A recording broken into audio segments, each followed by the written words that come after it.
शिव कथा कर रही है, घंटा नहीं बजा। जब घंटा नहीं बजा, ब्राह्मणों ने कहा कि हमने यज्ञ पूरा करवा दिया, हमने यज्ञ अच्छा करवा दिया, पर दो तरह का यज्ञ होता है। एक यज्ञ में सांकल्य दी जाती है, दूसरे यज्ञ में जो तुमने पूरे नगर में डोंडी पिटवाई की भंडारा भंडारा भंडारा भंडारा, और कोई भोजन करने से वंचित रह जाए। कोई भोजन करने से वंचित है, जरूर कोई भूखा रह गया। पता करो कि कौन भूखा रहा। सेवकों को भेजा, नकुल, सहदेव, अर्जुन, भीम सब गए। तब पता करा कि एक बूढ़ा व्यक्ति अपने झोपड़े में बैठा हुआ है, और झोपड़े में बैठा हुआ वो बूढ़ा व्यक्ति कह रहा है कि मैं भंडारे का भोजन ग्रहण करने नहीं जाऊंगा।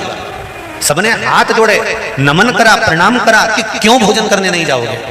तो कहा 108 अश्वमेध यज्ञ का फल अगर पांडव मुझे दे देंगे तो मैं उनके घर में भोजन कर लूंगा। अब 108 अश्वमेध यज्ञ का फल जब दिया जाता है, जब 108 से ज्यादा यज्ञ आपने करे होते। 10 एकादशी आपने किसी बूढ़े व्यक्ति को दे दी, 5 एकादशी आपने किसी व्यक्ति को दे दी, 3 एकादशी का फल आपने किसी को दे दिया, तो एकादशी का फल आप कब दोगे? जब आपने 15 एकादशी कर रखी होगी, 50 एकादशी कर रखी होगी, 20 एकादशी कर रखी होगी, तब तो कोई फल आप दोगे। आपके पास में अगर 10 रुपए हैं तो आप किसी को 2 रुपए दे पाओगे। अब पांडवों ने तो इतने यज्ञ कभी करे ही नहीं थे, तो वो 108 अश्वमेध यज्ञ का फल कैसे दे देते? द्रौपदी के पास में युधिष्ठिर बैठे हुए थे, और पांडवों ने आकर कह दिया कि 108 अश्वमेध यज्ञ का फल चाहिए। 108 अश्वमेध यज्ञ का यदि फल मिलेगा तब वो बूढ़ा व्यक्ति भोजन करने के लिए आया। कहा, द्रौपदी बोली हमने तो इतने यज्ञ नहीं करे, पर चलो मैं उस संत को मनाने के लिए चलती। द्रौपदी के लिए पादुका लाई गई, द्रौपदी ने पादुका नहीं पहनी। द्रौपदी के लिए रथ लाया गया, द्रौपदी ने रथ पर नहीं बैठी। पैदल द्रौपदी उस संत के दरवाजे पर पहुंची और बाबा से कहा, बाबा आप हमारे यहाँ चलकर भोजन करिए। बाबा कहते हैं 108 अश्वमेध यज्ञ का पुण्य दो, तब मैं तुम्हारे घर में भोजन करूंगा। द्रौपदी कहती है मैं 108 अश्वमेध यज्ञ का पुण्य देती हूँ। बाबा ने कहा, द्रौपदी तेरे पतियों ने तो इतने यज्ञ नहीं करे, तूने इतने यज्ञ कब कर लिए? द्रौपदी कहती है, बाबा हमारे शास्त्र कहते हैं, हमारा धर्म कहता है, हमारे वेद और पुराण कहते हैं, जितने कदम चलकर हम भगवान के मंदिर पहुंचते हैं, जितने कदम चलकर हम संत के दरवाजे पहुंचते हैं, जितने कदम चलकर हम शिव महापुराण की कथा तक पहुंचते हैं, उतने अश्वमेध यज्ञ हम अपनी जिंदगी के कर लेते हैं। उतने अश्वमेध यज्ञ हमने करते हैं, और हमारे अश्वमेध यज्ञ कोई साधारण नहीं है। आपके दरवाजे पर आते आते हम कहते हैं हमारे इतने अश्वमेध यज्ञ हो गए, उसमें से हम आपको 108 दे देते। संत ने पुण्य लिया और संत चल दिए भोजन करने के लिए, और मंदिर का घंटा बज गया। मेरी माताओं, मेरी जीजियों, मेरे भाई, एक बात का स्मरण रहे, हम प्रतिदिन जब एक लोटा जल लेकर शंकर जी के मंदिर में जाते हैं ना चढ़ाने के लिए, तो हम भगवान शंकर के दरवाजे जाते जाते ना जाने कितने अश्वमेध यज्ञ का पुण्य अपने हाथ में लेकर इकट्ठा कर देते हैं। ना जाने कितना पुण्य, ना जाने कितना आनंद हम वो अश्वमेध यज्ञ का इकट्ठा कर देते हैं। इसलिए कहते हैं सारी समस्या का हल, जरा जम के बोलो, एक लोटा। पर सावन के महीने में एक लोटा नहीं, कितने? 2 लोटा जल, दोनों हाथ से डलना चाहिए, और बाबा से अपने दिल की बात कहना चाहिए। बाबा से दिल का भाव, मैंने तेरे ही भरोसे, ओ बाबा तेरे ही भरोसे, हवा भी उड़ती जावांगी, बाबा डोर हटो छड़ी नाम कटी जावांगी। बाबा मैंने तेरे भरोसे पर ये सब कर्म किया। इसलिए कहते हैं जब तक जिंदगी है, जब तक जीवन है, जब तक मनुष्य का शरीर है, भगवान के दरवाजे पर जाते रहो। जीते जी भगवान के द्वार जाओ। अपन जीते जी अगर भगवान के दरवाजे नहीं जा पाते, उसका दरवाजा तक हमने नहीं देखा, उसकी चौखट तक हमने नहीं देखी, दुनिया के लोगों ने हंसी उड़ा दी। बताओ मंदिर जाने से कुछ होता? लोटा भर के पानी चढ़ाने से कुछ होता? नहीं होता तो ये पत्र हम क्या करते, ये देखो एक पत्र आया, ध्यान दो।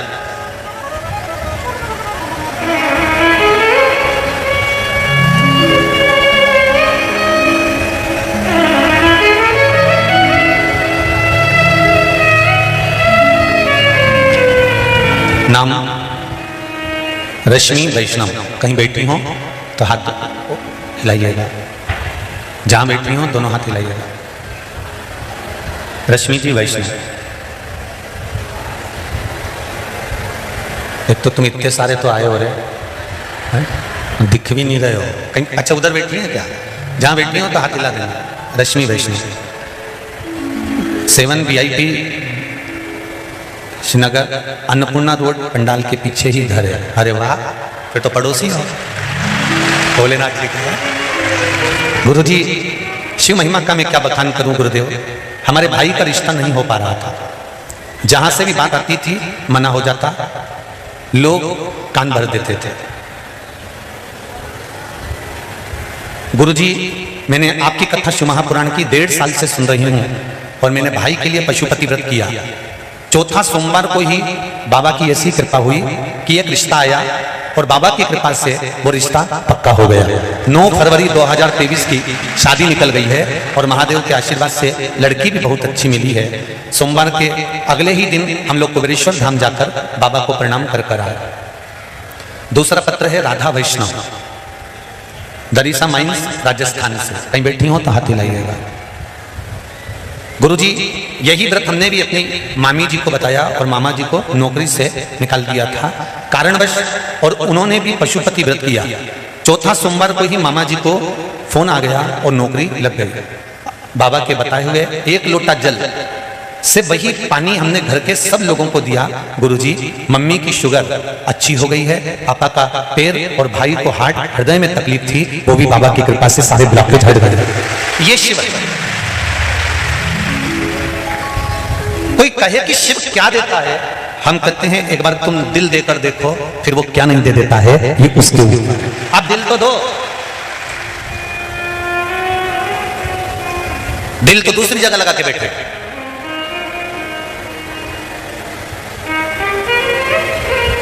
संसार के लोगों को दिल दोगे ना तो रात को 8 बजे से लेकर रात को 1 बजे तक बात करना पड़ेगा।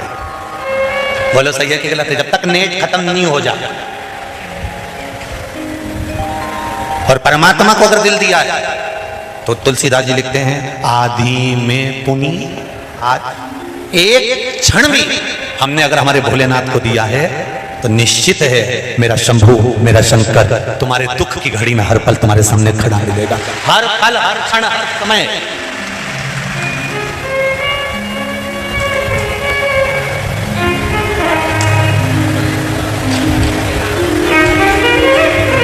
छोड़ेगा नहीं।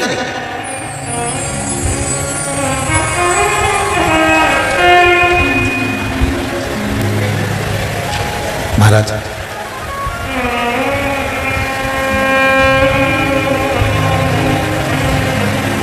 भक्ति और मुक्ति सहज होना चाहिए। धीमा बजाओ भोलानाथ डमरू, धीमा बजाओ, धीमा बजाओ भोलानाथ डमरू, धीमा बजाओ, धीमा बजाओ भोलानाथ डमरू, धीमा बजाओ, धीमा बजाओ भोलानाथ डमरू, धीमा बजाओ, धीमा बजाओ भोला, धीमा बजाओ, धीमा बजाओ भोला, धीमा बजाओ, धीमा बजाओ भोला, धीमा बजाओ, धीमा बजाओ भोला, धीमा बजाओ, अरे धीमा बजाओ भोलानाथ डमरू, धीमा बजाओ, धीमा बजाओ भोलानाथ डमरू, धीमा बजाओ, ओ धीमा बजाओ भोलानाथ डमरू, धीमा बजाओ, धीमा बजाओ भोलानाथ डमरू, धीमा बजाओ। भाव से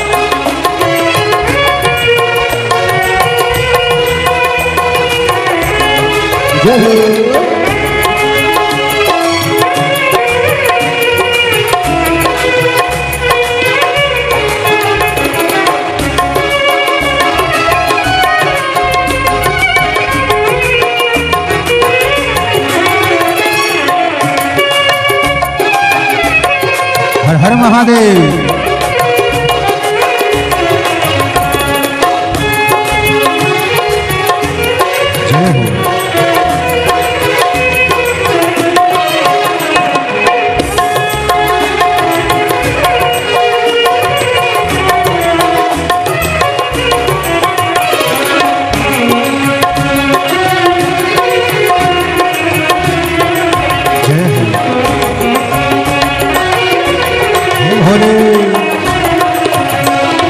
डमरू की धुन सुन के विष्णु जी आए, डमरू की धुन सुन के विष्णु जी आए, डमरू की धुन सुन के विष्णु जी आए, डमरू की धुन सुन के विष्णु जी आए, विष्णु जी आए संग लक्ष्मी को लाए, विष्णु जी आए संग लक्ष्मी को लाए, विष्णु जी आए संग लक्ष्मी को लाए, विष्णु जी आए संग लक्ष्मी को लाए। अरे धीमा बजाओ भोलानाथ डमरू, धीमा बजाओ, धीमा बजाओ भोलानाथ डमरू, धीमा बजाओ। अरे धीमा बजाओ भोलानाथ डमरू, धीमा बजाओ, धीमा बजाओ भोलानाथ डमरू, धीमा बजाओ। दोनों हाथों से ताली से बजाओ, बड़े भाव से।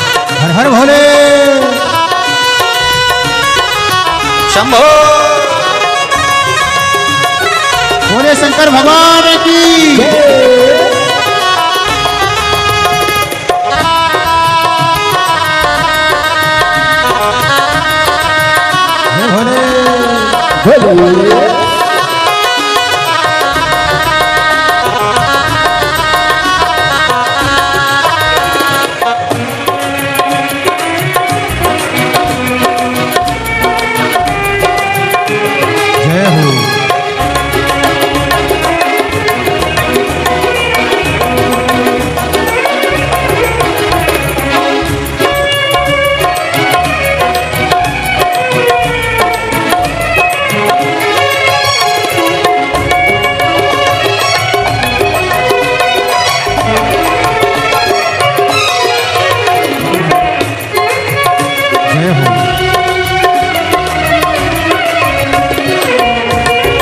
भोले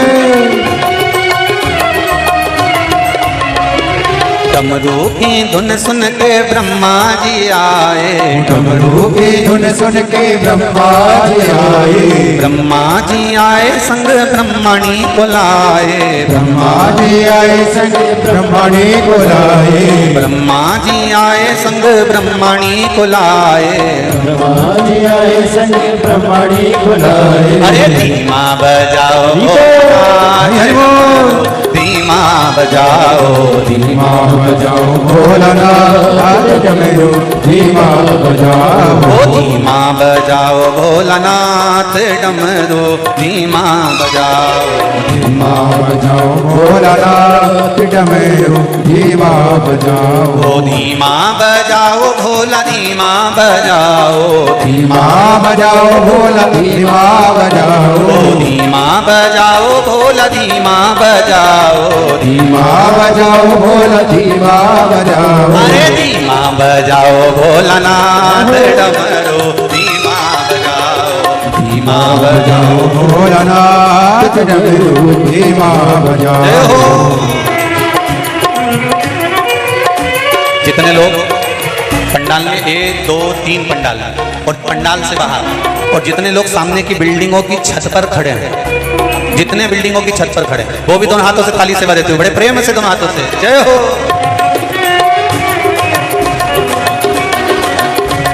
हर हर भोले भोले, हर हर भोले।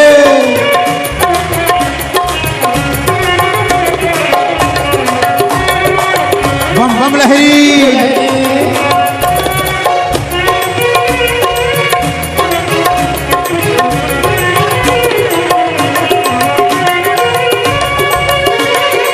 जय हो हे शंभो।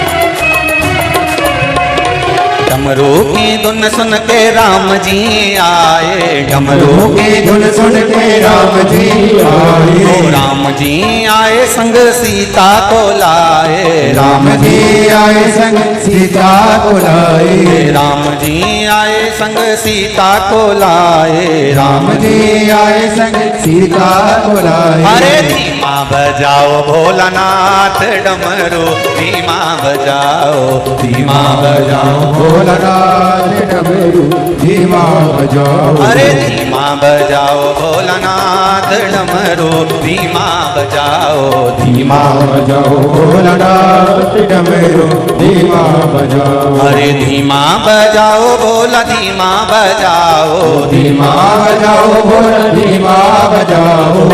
धीमा बजाओ भोला, धीमा बजाओ, धीमा बजाओ भोला धीमा बजाओ। अरे धीमा बजाओ भोलानाथ डमरू, धीमा बजाओ, धीमा बजाओ भोलानाथ डमरू धीमा बजाओ। अरे धीमा बजाओ भोलानाथ डमरू, धीमा बजाओ, धीमा बजाओ भोलानाथ डमरू धीमा बजाओ। डमरू धीमा बजाओ, डमरू धीमा बजाओ, डमरू धीमा बजाओ, डमरू धीमा बजाओ। डमरू धीमा बजाओ, डमरू धीमा बजाओ। डमरू धीमा बजाओ, भोला धीमा बजाओ। डमरू धीमा बजाओ, भोला धीमा बजाओ। डमरू धीमा बजाओ। भोला धीमा हर हर महादेव।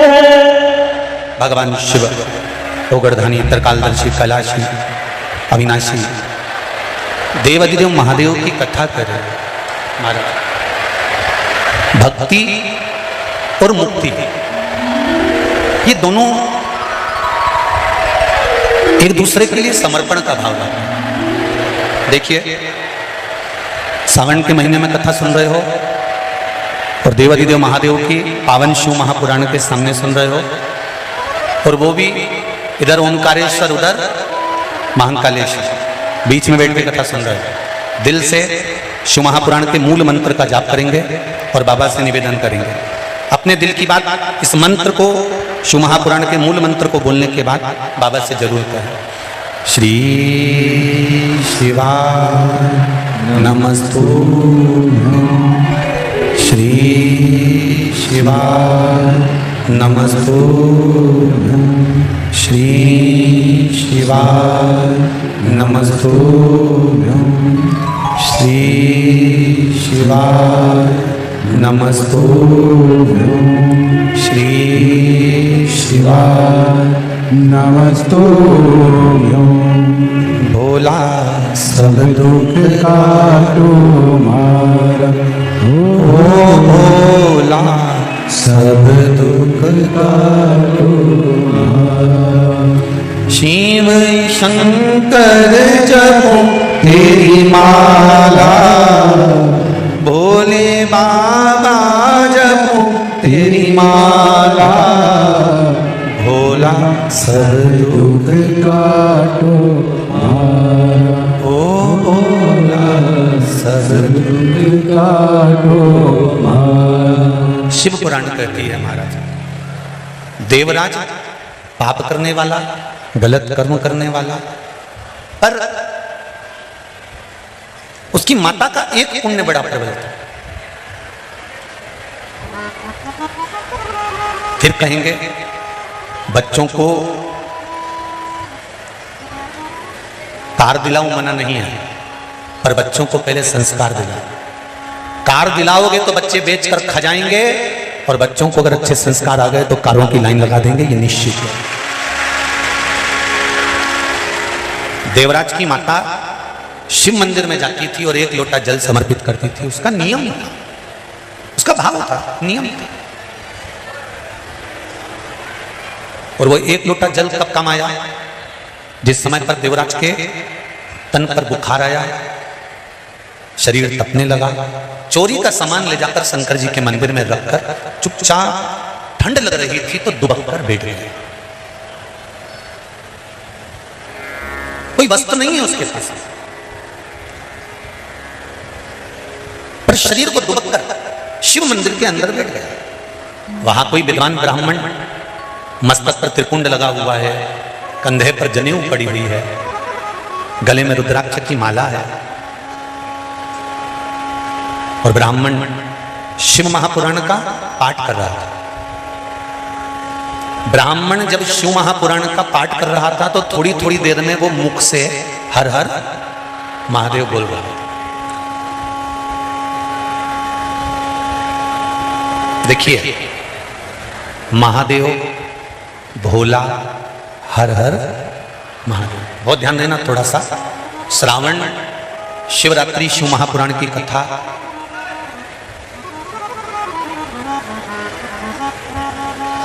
खेड़ापति और लक्ष्य सेवा संस्थान द्वारा चल रही है। इसमें आपको 3 चीजों का स्मरण करना है, महादेव, भोला और हर हर महादेव। इन तीनों का उच्चारण कहां कहां पर करना चाहिए वो समझिए जरा। अभी तक जितनी भी आपने शिवपुराण सुनी होगी उसमें हमने ये वर्णन नहीं करा। चाहे तो आप पुरानी शिवपुराण यूट्यूब पे डली हुई आप निकाल कर सुनना, उसमें हमने ये वर्णन नहीं करा। पर श्रावण महीने की शिवरात्रि शिव महापुराण की कथा यहाँ चल रही है, उसमें 3 चीजों का वर्णन बड़ा विशेष आया है। महादेव, जम के बोलो पहले, महादेव। दूसरा नंबर पर है भोला, जिसको कहते हैं भोला शंकर। तीसरे नंबर पर है हर हर। इन 3 उच्चारण को व्यक्ति को, वैसे तो आप कभी भी महादेव बोलो, हर हर महादेव बोलो, भोला शंकर बोलो, मना नहीं है, पर इन 3 उच्चारण को कहीं कहीं बहुत जरूरी में ले लेना चाहिए। पहला, जब आप किसी कार्य के लिए आगे बढ़ रहे हो और वो कार्य हो ही नहीं रहा, बहुत प्रयास कर लिया आपने और वो काम हो ही नहीं रहा, अथक प्रयास कर कर थक गए, तब घर से जब निकलो तो एक विचार कर कर निकला, मुख से कहकर निकलना कि आज मैं इस कार्य के लिए जा रहा हूं और मेरे साथ मेरा महादेव जा रहा है। कौन जा रहा है? महादेव जा रहा है। वापिस आओगे, ज्यादा से ज्यादा ये होगा 15 दिन, 20 दिन, 25 दिन, 30 दिन लगेंगे। जो कार्य कर कर आए हो उसका रिजल्ट आपके पक्ष में जरूर आएगा, क्योंकि महादेव को आप साथ लेकर जाते हैं।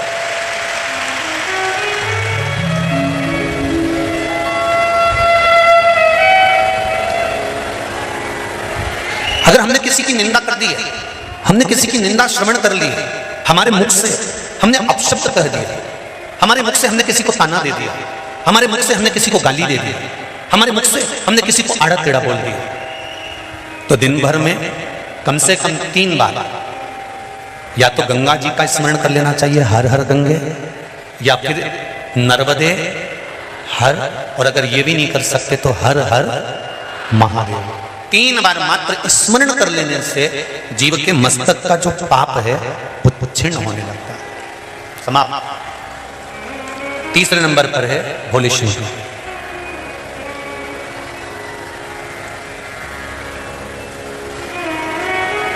बहुत तेज क्रोध आ रहा,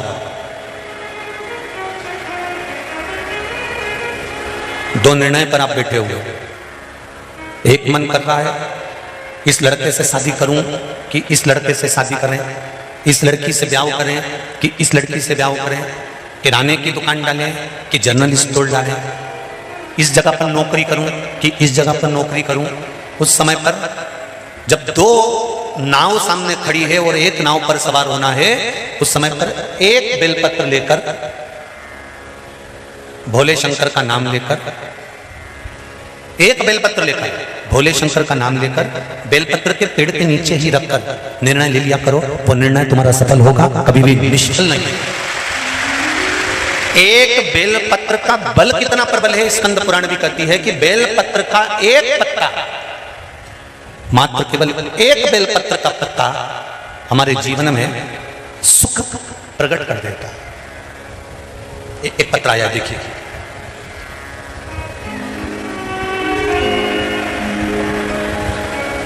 मैं प्रेमलता बोरवाल इंदौर से, कहीं बैठी हूं तो अपने दोनों हाथ हिला सकते हैं। प्रेमलता बोरवाल, आप ही हैं, दोनों हाथ हिला दो।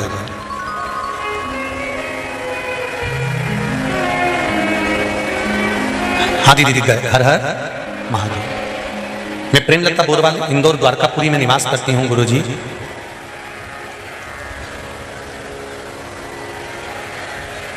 मेरे लीवर में 2 गांठ लीवर में बन गई थी, लीवर में 2 गठान बन गई थी।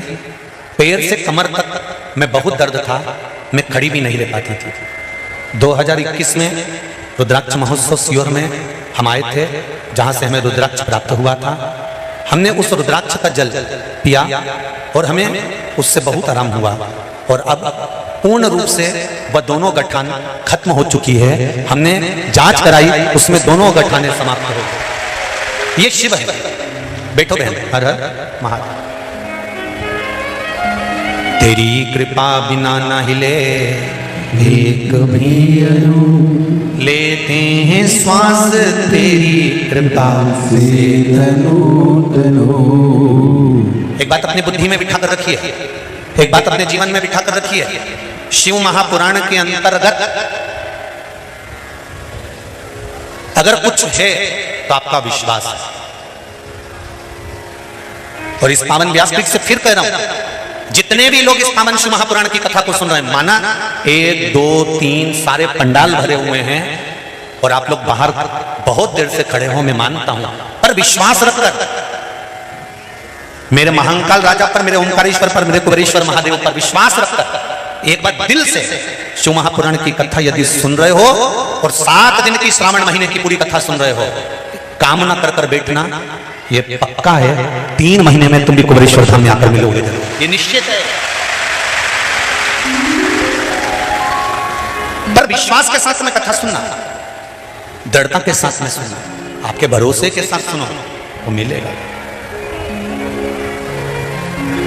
कौन क्या बोल रहा है, पड़ोसन क्या बात कर रही है, पड़ोसन कितनी देर से उठा बैठक कर रही है, कहीं जा रही कहीं आ रही, हमें उससे मतलब नहीं। हम तो शंकर को पाने के लिए आए, हम शंकर का कथा सुनने के लिए आए, हम शंकर का स्मरण करने के लिए आए। इतनी दूर दूर से 10 रुपए 20 रुपए 50 रुपए ऑटो का, गाड़ी का, डीजल का खर्च कर कर इतनी संख्या में आप लोग आकर बैठे हो, तो बाबा आपको खाली तो नहीं भेजेगा, कुछ ना कुछ देकर जरूर भेजेगा, ये निश्चित है।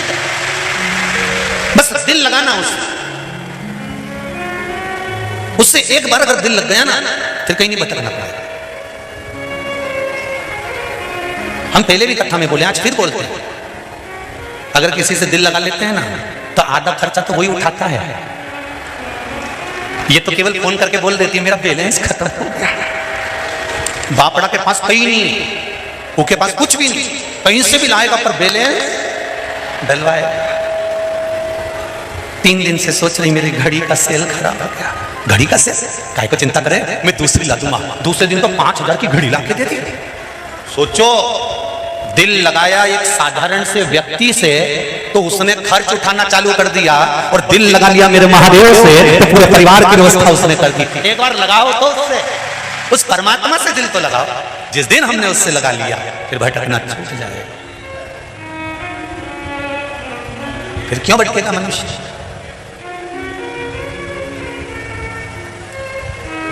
उसके सहारे हो। भोलेनाथ दया करना, मैं तेरे भरोसे हूँ, मेरे बाबा दया करना, मैं तेरे भरोसे हूँ। जैसे प्रतिदिन अगर बेलपत्र खाओगे शंकर जी के मंदिर की, तो मुख में जीवान छार छार हो जाती है। बोलो सही है कि गलत है? प्रतिदिन बेलपत्र खाओगे शंकर मंदिर की, तो मुख में कई बार छाले भी पड़ जाते हैं। सत्य है कि गलत है? शिव महापुराण की कथा कहती है, अति सर्वस्व वर्जते। आपको अगर बेलपत्र खाना है, हफ्ते में 2 खाओ, हफ्ते में 3 खाओ। मुंह में अगर छार छार हो रहा है, छाले पड़ रहे हैं, तो बेलपत्र को, शिव जी की चढ़ी हुई बेलपत्र को सुखाकर चूरा बनाकर इतनी सी चुटकी भर खा लिए, पानी पी लिया। लीवर गड़बड़ हो गया है, डायलिसिस चल रहा है, किडनी गड़बड़ हो गई है, डॉक्टर बोल रहा है कि डायलिसिस करवाना पड़ेगा, तो बेलपत्री के पीछे की जो डांट होती है, जिसको आप लोग तोड़ के फेंक देते हैं, वो बेलपत्री के पीछे की जो डांट है, ये ब्रह्मा विष्णु महेश, समझ में आ रहा है आप लोगों को? बीच में जो डंडी दिख रही है आपको, इसके बीच में बड़ी पत्ती और दो पत्ती के बीच में जो खाली जगह है, ये खाली जो डंडी है, इसमें 33 कोटि देवी देवताओं का स्थान आता है। किसका स्थान है? 33 कोटि देवी देवताओं का। इसलिए बेलपत्र चढ़ाते समय बेलपत्र को इस जगह से पकड़कर समर्पित किया जाता है कि 33 कोटि देवी देवताओं का स्पर्श कर कर, ब्रह्मा विष्णु महेश का स्पर्श कर कर चढ़ाया जाता है। बेलपत्री के नीचे की जो डंडी होती है, ये 2 पत्ती से लेकर नीचे का जो भाग होता है, ये स्कंद पुराण कहती है, इसमें 64 योगनियां और मेरी माता पार्वती का संपूर्ण जितनी शक्तियां हैं, वो सारी शक्तियां इस डंडी के अंदर विराजमान होती हैं। इस डंडी के पीछे एक गोखरू होता है जिसको माताएं तोड़ देती हैं। वो जो टूटा हुआ गोखरू रहता है, उसमें भगवान शंकर के प्रत्येक गण का भाव रहता है। इनका काम क्या रहता है? जब शरीर में किसी व्यक्ति के जीवन में जब दुख तकलीफ या रोग बढ़ता है, तो वो गोखरू जो नीचे का रहता है, वो टूटा हुआ गोखरू अशोक सुंदरी वाली जगह पर चढ़ाकर हफ्ते में 2 बार उसको चबा चबा कर खा लिया जाए तो डायलिसिस की जरूरत नहीं पड़ती, डायलिसिस छूट जाता है, लीवर और किडनी काम करना प्रारंभ कर देते हैं। और अच्छे से सुन लेना, अभी की अभी घर जाकर शुगर की जांच करना, शुगर कितनी भी हाई जा रही होगी, बेलपत्री के नीचे का गोखरू टूटा हुआ अशोक सुंदरी पर चढ़ाकर खाकर 5 से 7 मिनट मुंह में रख लीजिए और उसके बाद शुगर की जांच कर लीजिए, शुगर लेवल में मिलना प्रारंभ हो जाएगा। बेलपत्री का जो सुख है वो जीवन का आनंद देना है, साधारण नहीं है बेलपत्र। देवराज ब्राह्मण की माता के पुण्य, देवराज नाम के ब्राह्मण की माता का 1 लोटा जल चढ़ाया हुआ कहां काम आया? जब देवराज के शरीर में ताप पड़ा, देवराज बीमार पड़ गया, शंकर जी के मंदिर में चोरी का सामान लेकर बैठ गया। चोरी के सामान को लेकर शिव मंदिर में देवराज बैठ तो गया, चोरी के सामान को लेकर देवराज बैठ गया। थोड़ी थोड़ी देर में हर हर महादेव कहा, देवराज को गुस्सा आया, मेरे शरीर में तपन हो रही है, मेरा सिर दर्द हो रहा है, मेरे शरीर में कष्ट हो रहा है, और ये हर हर महादेव कहने में लगा हुआ है। हम कई बार कहते हैं, जितने लोग आस्था चैनल पर कथा सुन रहे हैं, जितने लोग फेसबुक यूट्यूब पर कथा सुन रहे हैं, उनसे निवेदन है अपनी टीवी का वॉल्यूम तेज कर कर सुना करो। कहा गुरुजी उससे क्या होगा? हम कहते हैं घर का व्यक्ति अगर कथा नहीं भी सुन रहा है, उसकी श्रवण शक्ति में शिव महापुराण का एक शब्द भी चला गया ना, तो उसकी जिंदगी में कभी ना कभी तो काम आ ही जाएगा, कभी ना कभी काम आ जाएगा। जब घर में पैसे की कमी आती है, जब घर में धन की कमी आती है, पैसा नहीं रहता है, सारा की सारा पैसा कहीं चले जाता है, तब मेरी घर की जो माताएं होती हैं ना, पति इनके पास जाकर अगर धीरे से कह दे, छोरा धीरे से कह दे, माँ बहुत घाटा लग गया है, पैसा नहीं है, तो माँ तुरंत कहती है काय को घबराए छोरा, काय घबराए, और माँ अंदर जाए और माँ ने एक डब्बे में थोड़ा सा पैसा छुपा कर रखा था, वो निकाल कर लाके दे देती है। वो माँ, वो पिता अपने बच्चों को दुखी नहीं देख सकते, माता पिता अपने बच्चों को दुखी नहीं देख सकते। उसी तरह तुम्हारा किया गया भजन, तुम्हारा किया गया कीर्तन, अगर वॉल्यूम तेज कर कर भी तुम शिव महापुराण की कथा सुन रहे हो, तो तुम्हारे कानों में अगर कुछ चले गया है, तो याद रखना तुम्हारी श्रवण शक्ति में अगर थोड़ी सी भी शिव महापुराण की कथा चली गई है, जहां तक इस शिव महापुराण की आवाज जा रही है, वहां तक अगर शंकर की कथा तुम्हारे कानों तक जा रही है, तुम भले शंकर को मानो मत मानो, तुम शिव के मंदिर जाओ मत जाओ, तुम नर्मदा जी नहाओ मत नहाओ, तुम शंकर के मंदिर में जाके 1 लोटा पानी चढ़ाओ मत चढ़ाओ, पर तुम्हारे कानों में अगर शिव महापुराण की कथा का एक शब्द भी पहुंच गया है, तो ये शब्द जब जब जैसे पैसा खत्म हो जाता है तो मां निकाल कर दे देती है। तुम्हारी सुनी हुई कथा जिस दिन तुम्हारे जीवन में दुख सामने आकर खड़ा हो जाएगा, उस दिन माता पिता देवाधिदेव महादेव और माता पार्वती तुम्हारे जीवन का सुख प्रदान करेंगे। तुमने श्रवण करा ना करा, तुमने लिया ना लिया, तुमने ग्रहण करा ना करा,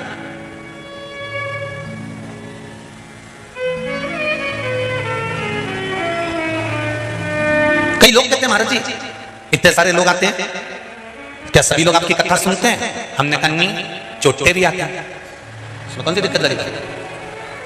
अब इतने सारे आप लोग बैठे हो, अब आपको भी नहीं मालूम है कितनी चोटी बैठी रहे और कितना चोटा बैठा, किसको मालूम?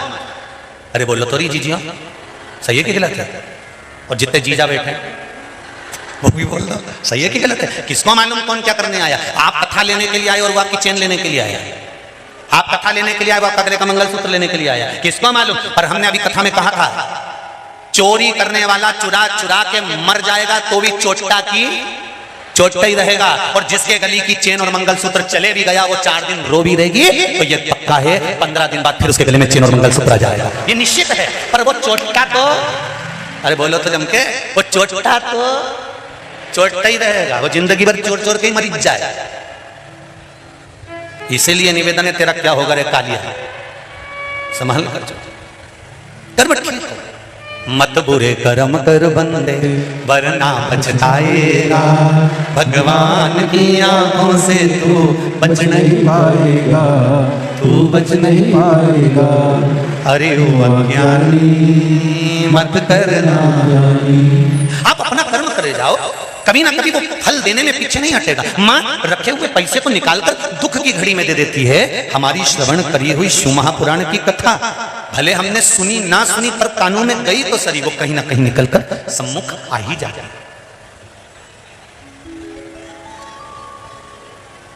देवराज बाहर निकला मंदिर से, प्राण छूट रहे, उसको नहीं मालूम कि बेलपत्री के पेड़ के नीचे मेरे प्राण छूट रहे।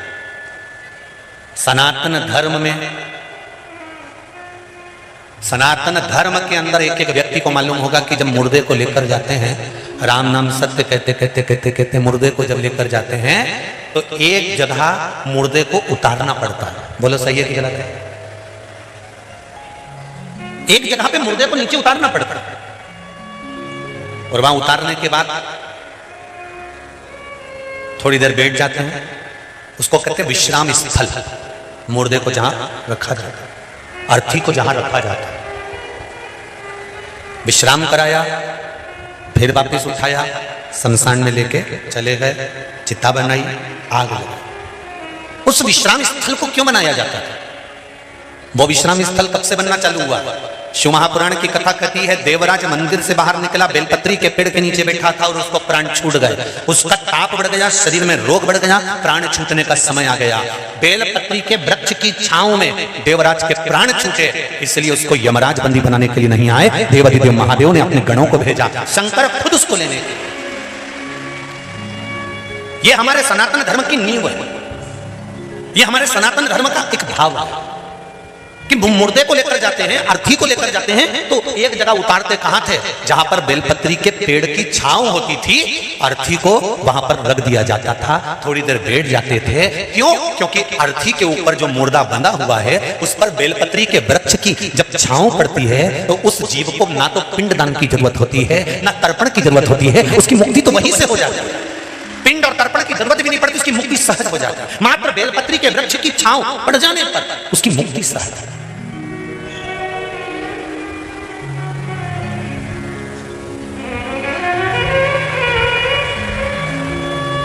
गर्ग संहिता वर्णन करती है, एक कर्मकांडी ब्राह्मण, पूजन कराने वाला ब्राह्मण जजमान से जब बेलपत्र शंकर जी पे चढ़वाता है और बोल कर चढ़वाता है कि एक बेलपत्र शिव को चढ़ाओ, एक और बेलपत्र शंकर भगवान को चढ़ाओ।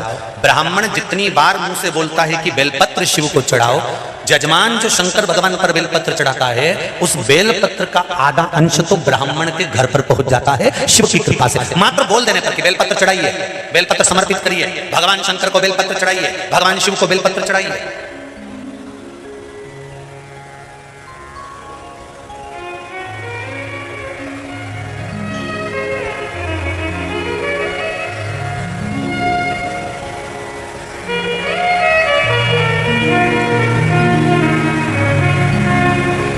कृपा का स्थल है। एक काम आप भी करो, अभी सावन का महीना चल रहा है, शंकर जी के मंदिर में बहुत सारी बेलपत्र चढ़ रही होगी। चढ़े हुए निर्माल्य को ब्राह्मण देवता मंदिर से उठाकर विसर्जन में रख देते हैं। आप फ्री होकर जाओ, निर्माल्य में से सारी बेलपत्र उठाकर ले आओ, धोकर सुखाकर रख लो, उसका चूरा बनाकर रख लो। जब जब जीवन में अगर किसी को जरूरत पड़े कि शुगर और बीपी गड़बड़ हो रहा है, शंकर जी पे चढ़ी हुई बेलपत्र का वो चूरा आप किसी को भी गिफ्ट करना प्रारंभ कर दीजिए, उसके जीवन में स्वास्थ्य ठीक होना प्रारंभ हो जाएगा। थोड़ा सा तो हमको करना पड़ेगा। क्यों? कल हमने एक मैसेज में पढ़ा था, हरदा में एक संस्था तैयार हुई है। वो संस्था प्रत्येक शंकर जी के मंदिर में से निर्माल्य, उतरे हुए फूल, पत्ती, माला लेने के लिए जा रही है। केवल एक मिस कॉल करो और वो मंदिर पहुंच जाती है, और निर्माल्य चढ़ा हुआ बेलपत्र, फल फूल जो भी है वहां पर चढ़ा हुआ फूल आदि वो लेकर आ जाती है। फिर हमने फोन लगाया यहीं से जहां हम ठहरे, उनका मैसेज तो हमारे पास में, हम जब जीतू भैया के घर पर बैठे हुए थे पटवारी जी के यहाँ तब आ गया था। फिर हम वहाँ से गए, फिर जहाँ हम रघुवंशी जी के यहाँ ठहरे हैं वहाँ हमने उस पत्र को पढ़ा। तो फिर हमने फोन करा उनको कि बहुत बहुत साधुवाद है, आप इतने सारे निर्माल्य का करोगे क्या? तो कहा गुरुजी इस निर्माल्य की हम खाद तैयार करेंगे। रिसर्च वालों ने रिसर्च करा है कि बेलपत्री के पत्तों की जो खाद तैयार होती है उस खाद से खेत में, गमले में, बगीचे में जब डाली जाती है वो खाद, तो अलग से कोई यूरिया या खाद डालने की जरूरत नहीं पड़ती। बेलपत्री की खाद 2 साल तक जमीन को उर्वरकता प्रदान करती रहती है। बेलपत्री की खाद में इतना बल है कि 2 साल तक ना तो कोई दवाई डालना पड़ती है, ना कोई खाद डालना पड़ती है, ना कोई यूरिया डालना पड़ता है। खेत में बेलपत्री की पत्ती की जो खाद तैयार करी जाती है वो खाद फल प्रदान कर देती है। 2 साल तक खेत खराब नहीं होता, ना उसमें दवाई की जरूरत पड़ती है, ना कोई कीट। जरा विचार करिए बेलपत्री में कितना बल है।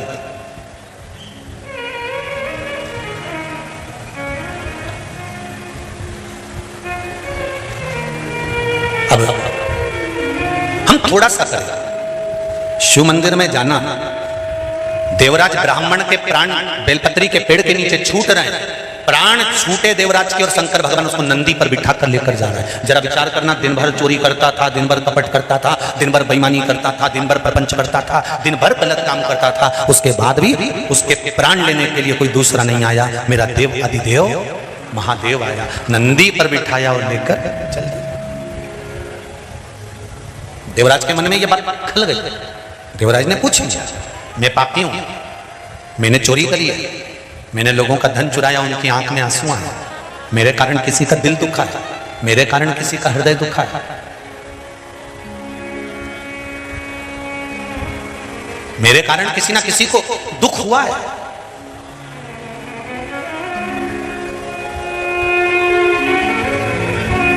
मेरे कारण किसी ना किसी को तकलीफ हुई है। तो देवराज कहते हैं कि जब मेरे कारण किसी को दुख हुआ तो मैं शंकर भगवान के धाम कैसे जा सकता हूं?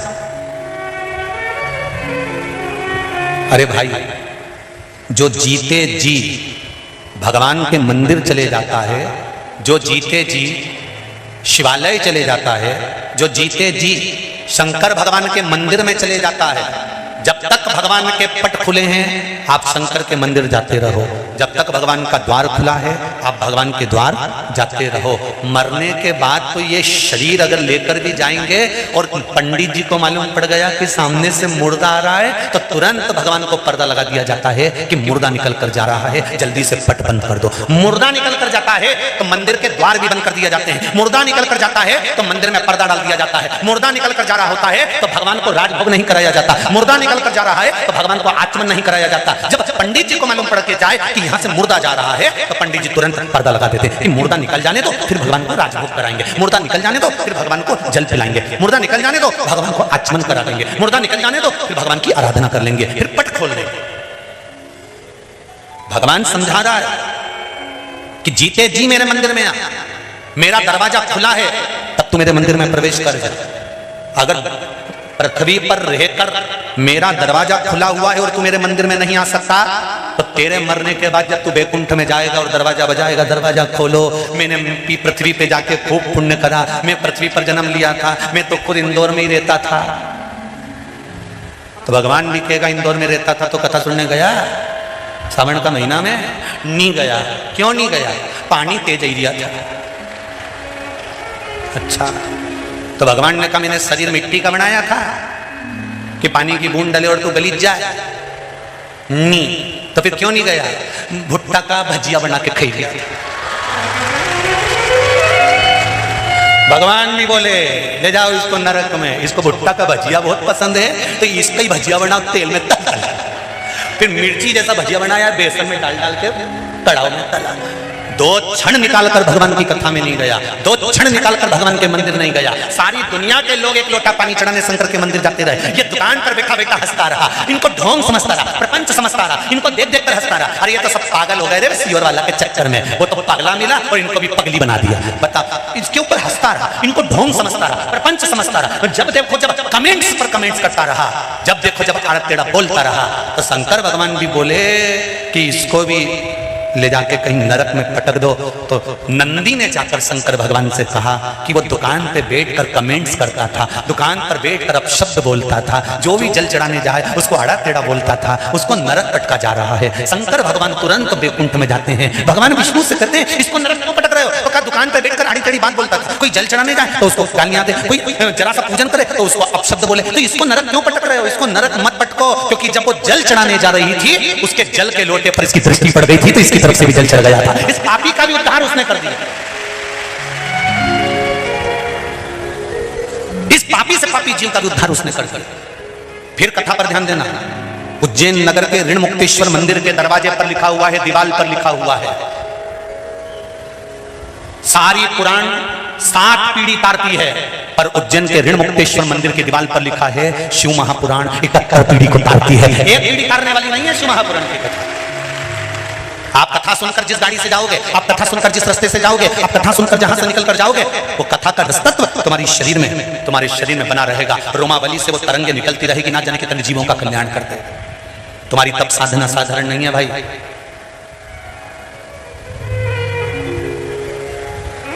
साधारण नहीं है।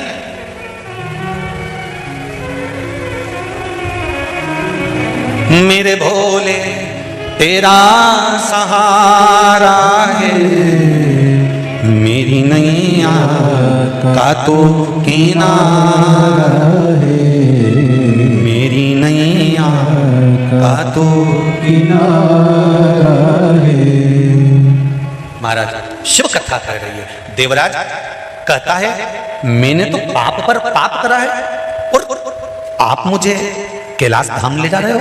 ऐसा कौन सा पुण्य मैंने करा, कौन सा पुण्य करा?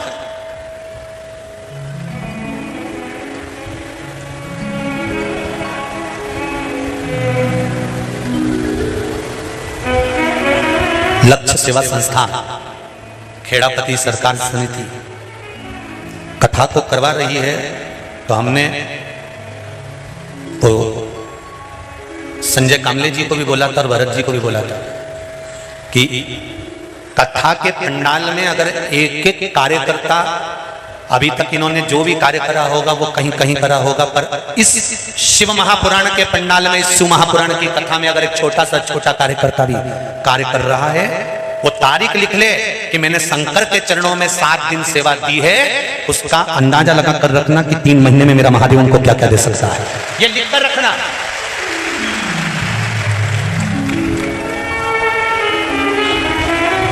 कोई महाराज नहीं होगा जो व्यासपीठ से बोलता होगा कि लिख के रखो तारीख कि तुमने शंकर के मंदिर में कितना दिया, तुमने शंकर के मंदिर में कितना रुपया लगाया, तुमने शिव महापुराण में क्या लगाया, तुमने भगवान के भजन में क्या लगाया, तुमने ब्राह्मण देवता जब अभिषेक करने आया तो उस ब्राह्मण को तुमने क्या दिया। तारीख लिख लेना कि शंकर के पूजन में जो तुमने दक्षिणा दी है, शंकर के पूजन में जो तुमने लगाया है, शंकर के पूजन में जो तुमने एक बेलपत्र चढ़ाया, शंकर के पूजन में ब्राह्मण जन को तुमने एक अठन्नी भी दी है, तो वो तारीख में लिख के रखना कि तुमने इतनी तारीख को इतना दिया था, और 3 महीने में जोड़कर रखना कि शंकर के पूजन में दिया गया उसका फल मिला कि नहीं मिला, उसका फल कितना प्राप्त होता, उसका कितना सुख होता।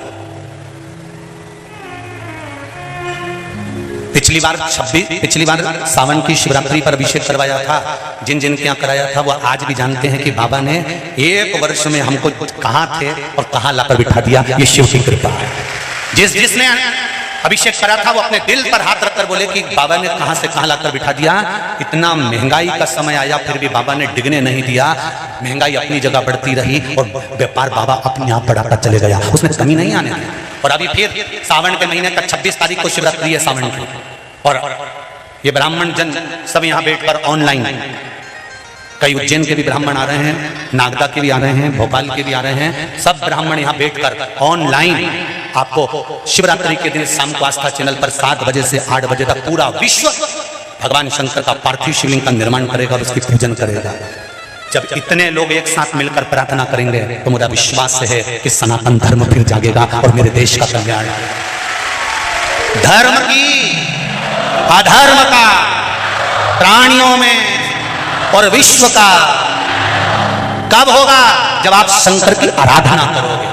क्योंकि ब्रह्मा ब्रह्मलोक में रहते हैं, भगवान विष्णु वैकुंठ लोक में रहते हैं, पर मेरा देव अधिदेव महादेव, मेरा कंकर और शंकर इसी पृथ्वी पर रहता है।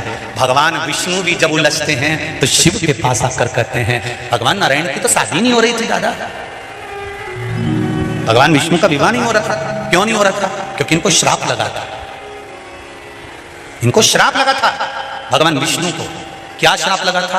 कि नारायण, दधीची ऋषि की धर्म पत्नी सुवार्च ने श्राप दिया था, भगवान विष्णु मैं गर्भ से हूं और मेरे पति को तुमने मार दिया, मैं तुम्हें श्राप देती हूं कि तुम्हारे घर में कभी वंश नहीं बढ़ेगा, संतान नहीं होगी।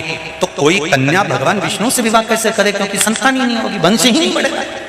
क्या करा जाए? विष्णु पुराण में लिखा है, क्या करा जाए?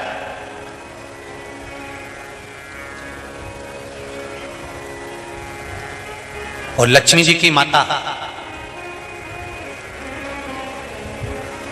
लक्ष्मी जी को भगवान शंकर से ब्याहना चाहती थी, पर लक्ष्मी जी शंकर भगवान से विनती कर दी कि मैं भगवान नारायण को स्नेह करती हूं। शिव जी ने माता लक्ष्मी की मां ख्याति देवी को कहा,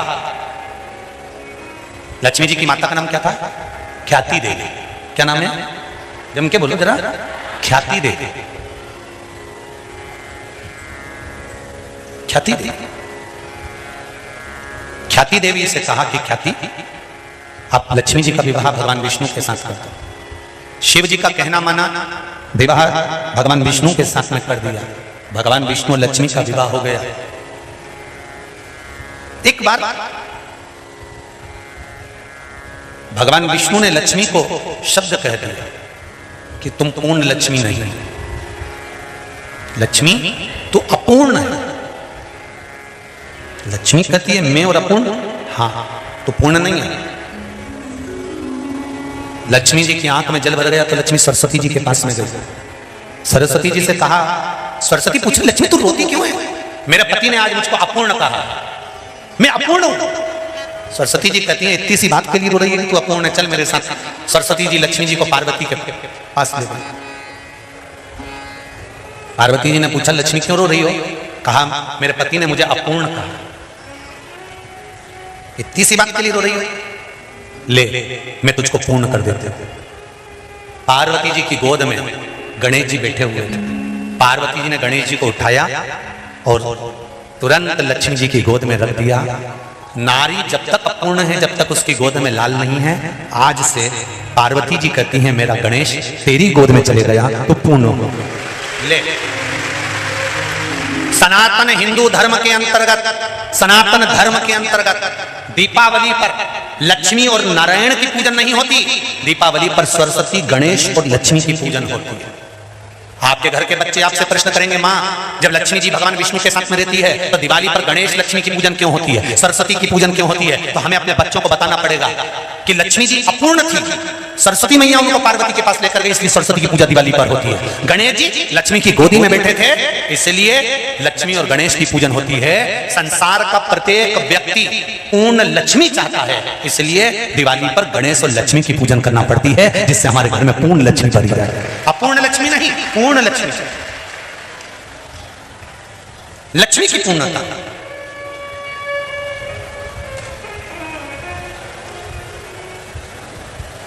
कई लोग भगवान विष्णु के मंदिर में जाते हैं, भगवान के मंदिर में जाते हैं, कई लोगों को तो मांगना भी नहीं आता। भगवान नारायण के मंदिर में जाकर हाथ जोड़कर खड़े हो जाते हैं, भगवान से डायरेक्ट कह देते हैं लक्ष्मी दे दो। भगवान को बुरा नहीं लगता होगा? पति बैठा सोफे पे, पत्नी बैठी उसके पास में, और पड़ोसी आकर कहते कमला दे दे।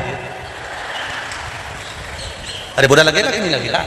तो डायरेक्ट मंदिर में जाकर तुम एक ही बात कहते हो, भगवान लक्ष्मी दे दो। भगवान के कभी मुझे नहीं मांगा, जब देखो जब लक्ष्मी मांगने आती है, जब देखो जब लक्ष्मी को मांगने आती है। जरा सोचो तो सही, मांगने से पहले भगवान के मंदिर में जाकर हमें डायरेक्ट नहीं कहना कि लक्ष्मी दे दो। भगवान के मंदिर में जाकर कहना हे नारायण, हे प्रभु, हे मेरे भगवान, हमारी माँ माता लक्ष्मी घर से रुष्ट होकर चली गई है, मेरे घर से मेरी माँ चली गई है, नारायण मेरी माता को घर में लेकर आइए ना। अब भगवान कहेगा जाओ लक्ष्मी इसके घर में जाओ। तुम डायरेक्ट जाकर कहते लक्ष्मी दे दो।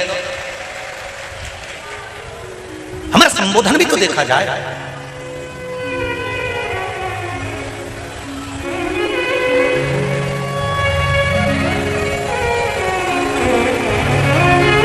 बखान क्या करूं मैं राखों के ढेर का, चपटी भभूत में खजाना कुबेर का। हे गंगाधर मुक्ति द्वार ओमकार तू, भोले ओमकार तू। आयो शरण तिहारी शंभु तार तार तू। तेरी कृपा बिना न हिले एक भी अणु, लेते हैं श्वास तेरी कृपा से तनो तनो। 21,600 श्वास मनुष्य के शरीर से प्रतिदिन निकल रही है, ये शिव की कृपा से निकल रही है। जब तक श्वास चल रही है तब तक शरीर है, और जिस दिन श्वास निकलना बंद हो गई, शिव निकलना बंद हो गया, उस दिन शव बन जाएगा। श्वास गई, शव बन गया।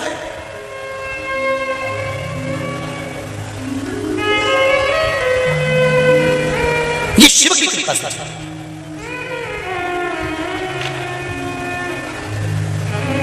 समस्या कितनी भी बड़ी निकट हो, शंकर को याद करो, निकट मिले, पास में। पड़ोसन को कितनी भी चाय पिला लो, पड़ोसन के कितने भी धोख लगा लो, पड़ोसन के कितने भी पानी पटासा खिला लो, चाहे चम्मक लड्डू खिला लो, पड़ोसन अपनी तिजोरी का माल तुमको कभी नहीं देगी। बोलो देगी?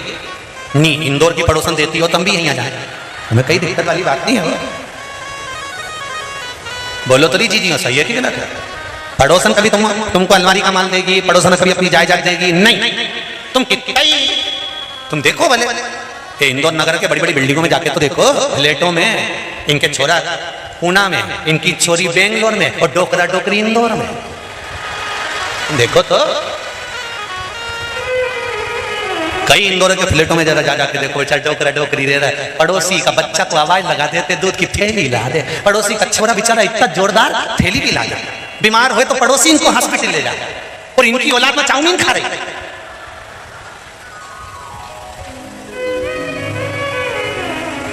पड़ोसी के छोरे से कहेगी तो हॉस्पिटल ले जाए, पड़ोसी का छोरा इनको दूध की थैली ला दे, पड़ोसी का छोरा इनके मेहमान को छोड़िया, पड़ोसी का छोरा इनका सारा काम कर दे। तो हमारा निवेदन है, तुम्हारा छोरा पूना में, बेटी बेंगलोर में, तुम दोनों की प्रॉपर्टी कई काम की, जब पड़ोसी का छोरा सब काम करे तो लिख दे, दे दी। इतना कह दो नहीं कि पड़ोसी के छोरे को दे दे, फिर तो तबेला हो जाए मुंडा भगोना, मरती मर जाऊंगी, और जायदाद तो हमारा नाती के, हमारा पोता की दूंगी, और काम बेचारे पड़ोसी के छोरा से करवा। कभी एक सोना की अंगूठी तक नहीं दिया पड़ोसी का छोरा, और वक्त पड़ा तो हॉस्पिटल में लेके वो भगा, वक्त पड़ा तो हॉस्पिटल लेकर को भागा, वक्त पड़ा तो दौड़ दौड़ कर काम उसने किया।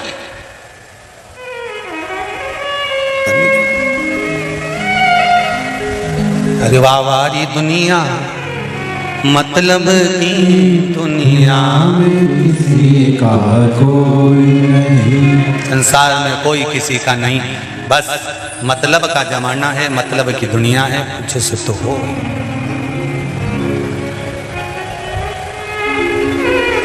पर मेरा महादेव भाग्य पलट कर दे देता। जितना जिसके भाग्य में होता हो, जितना जिसके भाग्य में होता, उतना ही फल पाता है। मेरे भोले के दरबार में सबका खाता है, शिव भोले के दरबार में सबका खाता है। जितना जिसके भाग्य में होता हो,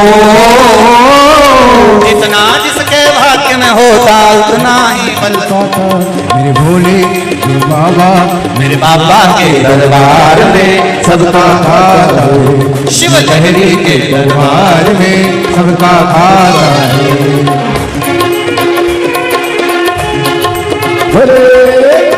हर हर भोले।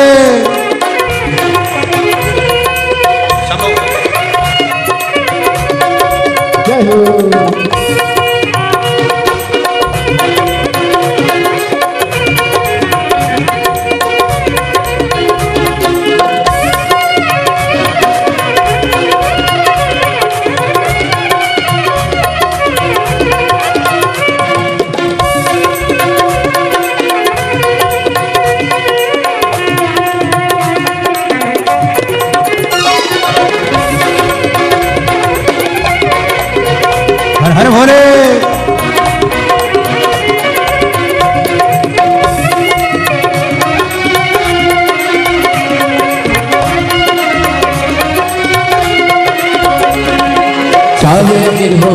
गरीब हो उनको एक समान हो सब हो एक समान, सब हो एक समान।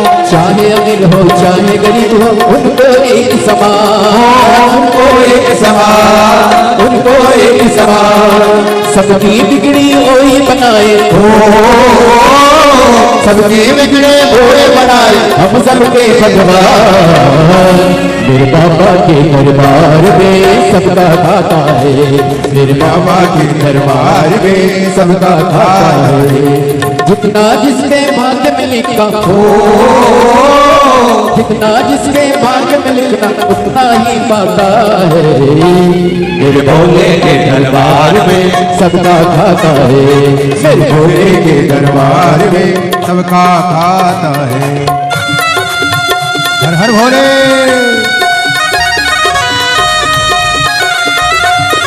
जय हो।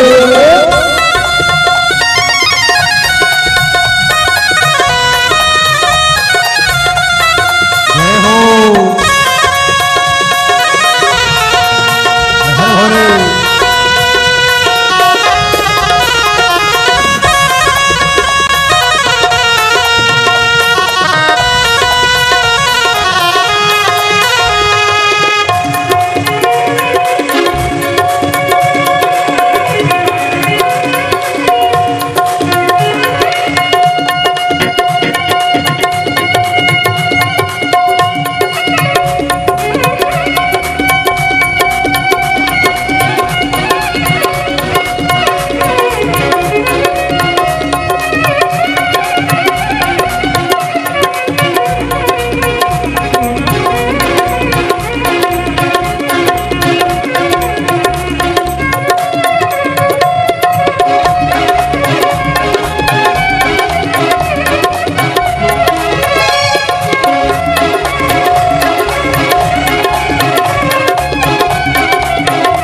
हर भोले।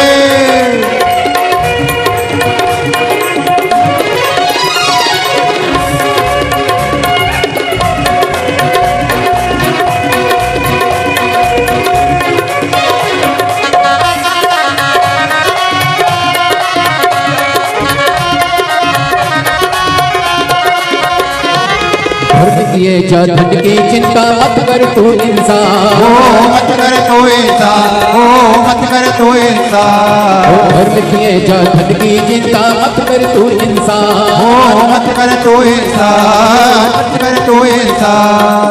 जैसा तेरा कर्म है वैसा हो, जैसा तेरा कर्म है वैसा फल देता भगवान। मेरे बाबा ने बहो मेरे भोले के दरबार में सबका खाता है, शिव लहरी के दरबार में सबका खाता है। मेरे भोले जिसके भाग्य में होता सबका खाता है, मेरे भोले के दरबार में सबका खाता है। बड़े आनंद से दोनों हाथों से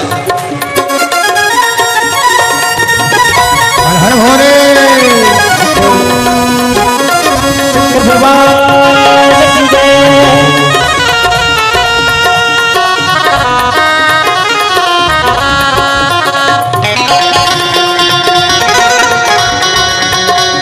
जय हो शंकर भगवान की।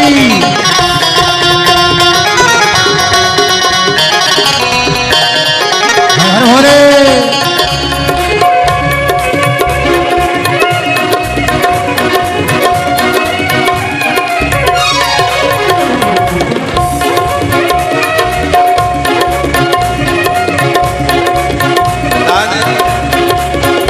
शंभो